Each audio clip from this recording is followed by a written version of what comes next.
Hi, it's Barry here. In this video, I want to talk about a really cool induction that you can use either one-on-one or over Zoom to create hypnosis. And it's really, really good because it has a built-in convincer.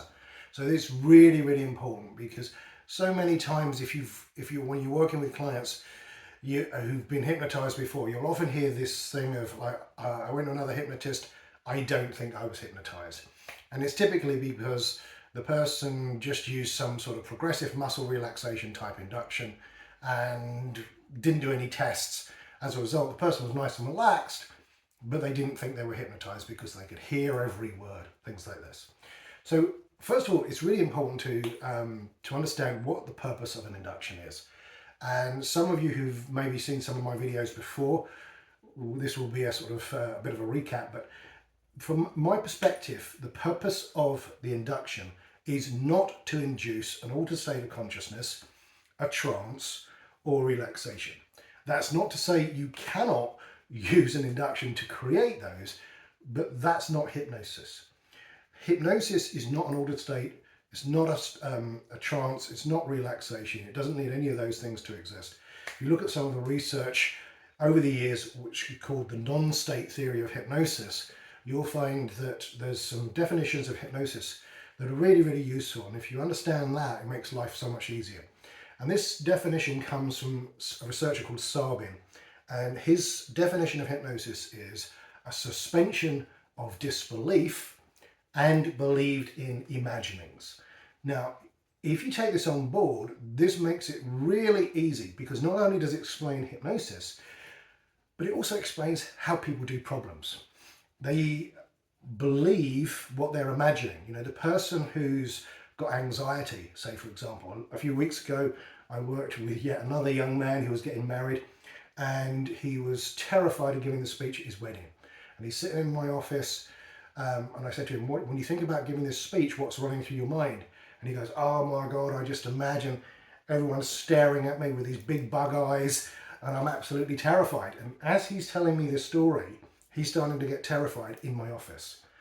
He's forgetting he's imagining it.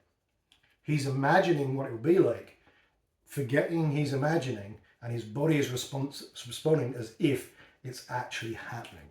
So clients' problems are believed in imaginings. And so the solution is hypnosis for many of those cases because it uses the very same process that clients are using to create their problems. So we have this phrase of believed in imaginings and a suspension of disbelief. Now, let me give you an example of this so that it becomes really easy to comprehend. One of the best examples of pure hypnosis is the lemon test. I'm sure most of you have seen the lemon test before, but if you haven't, it's really simple. You have the client and you're doing the pre-talk and you go, okay, are you left or right-handed? Now, it doesn't matter if they're left or right-handed, but if you ask them, are you left or right-handed? It sounds like this is kind of important, but it really isn't. So it doesn't matter if whatever they say. And you go, and let's say they say they're right-handed. You go, okay, so what I want you to do is just hold out your left hand, and I want you to imagine in that hand you're holding a juicy, ripe lemon. As you look at that hand, I want you to imagine the yellow skin, feel the waxy texture of the skin and the weight of it in your hand, and really feel it in your hand. Now, with your other hand, imagine you've got a very sharp knife, and I want you to carefully cut that lemon in half. And as you do, you can smell a burst of the citrusy aroma. And now turn one of those halves over and look at that half, and notice the yellow outer skin and the whitey, the fleshy, the white bits, the pithy bits. And notice the cut segments with all the juice trickling down, really sort of glistening. As you look at that, again, notice the smell, the aroma. Now imagine taking that lemon and putting it up to your mouth and biting on this juicy, ripe, sour lemon and feel the tingling on your taste buds. Now, if you do this with most people, and you might even get the response as I'm talking about this, because I know I have, you'll notice an increase in saliva in your mouth. Now, what has happened there? This is pure hypnosis. We have asked them to imagine a juicy ripe lemon. Now, for them to do that, they got to suspend any disbelief. They know there's no lemon there, So they've suspended their disbelief. Then what we've asked them to do is to imagine a lemon, and then we've painted this picture, and as they've started to imagine it, they got caught up in what they're imagining and they've forgotten that they're imagining, and it starts to cause a change in their physiology. And so this takes advantage of this hypnosis cycle where they've got a current level of belief about whether or not they can be hypnotized, whatever. We've got a current level of belief. We're then asking them to imagine something. We're asking them to use their imagination. What we then do, they're imagining it, whilst imagining it, it causes a change in their physiology. That change in physiology, when they notice that, reinforces the belief that they're going into hypnosis. And so we keep having them imagine something else, cause another change in their physiology, reinforce the belief, imagine something else, change in the physiology, reinforces the belief. And so the structure and induction really should be about doing this. It shouldn't just be saying relax, relax, relax, relax, relax. It should be about getting them to imagine something, causing a change in their physiology, so it reinforces their belief. Because most of hypnosis is down to belief and expectancy. It's not about going into an altered state and bypassing some mythical factor, a mythical critical faculty of the unconscious or the conscious mind. That's not what it's about. It's about creating belief and expectancy. We're really building the belief and expectancy. So if we build an induction that's got this in it, then we're good to go. We're getting hypnosis and we're proving it to the client.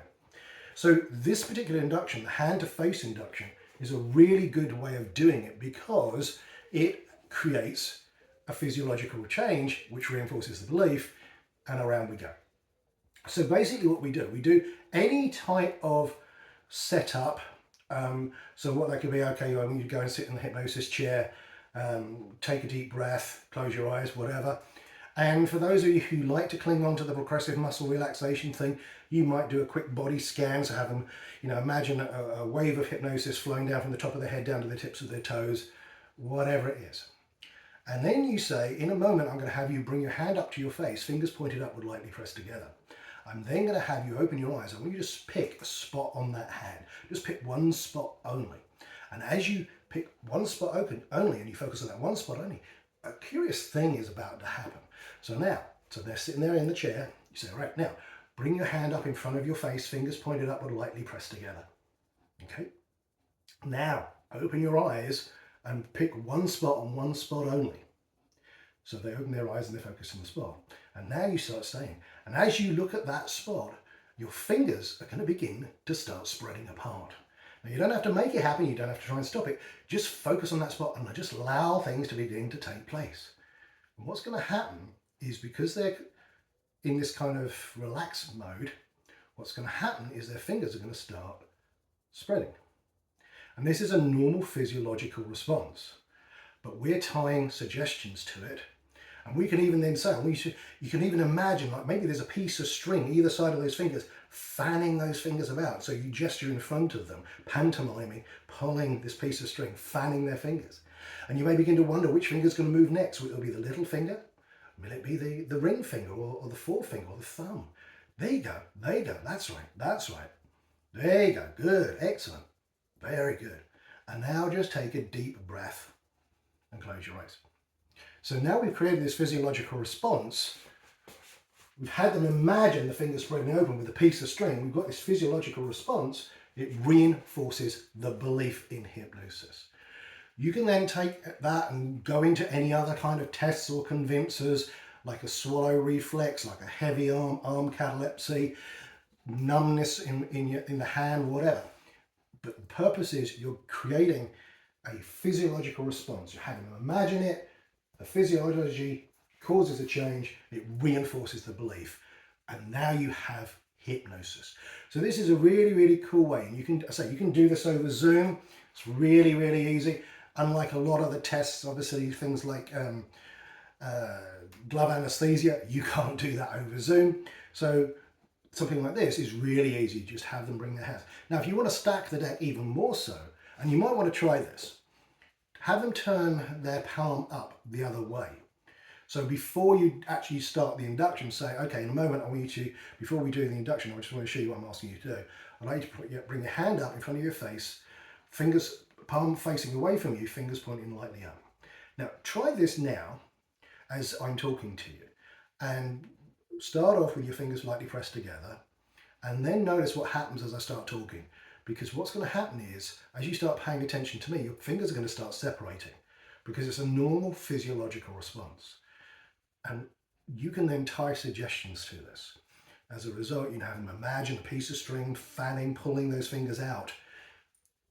You now got hypnosis. So it's a really, really useful convincer that you can use at any time with any induction. But it really creates a profound effect, because people are going, wow, my fingers are moving. And you can say to them, are you trying to do that consciously? And they go, no. So it really is a good convincer to use. So this is the hand to face induction. It's really, really useful. Now, if you like this induction and you want to learn more, remember to like and subscribe. Maybe go over and check the membership channel, because some great videos over there which really go into depth in hypnosis and NLP. So remember to like and subscribe, and I'll see you soon.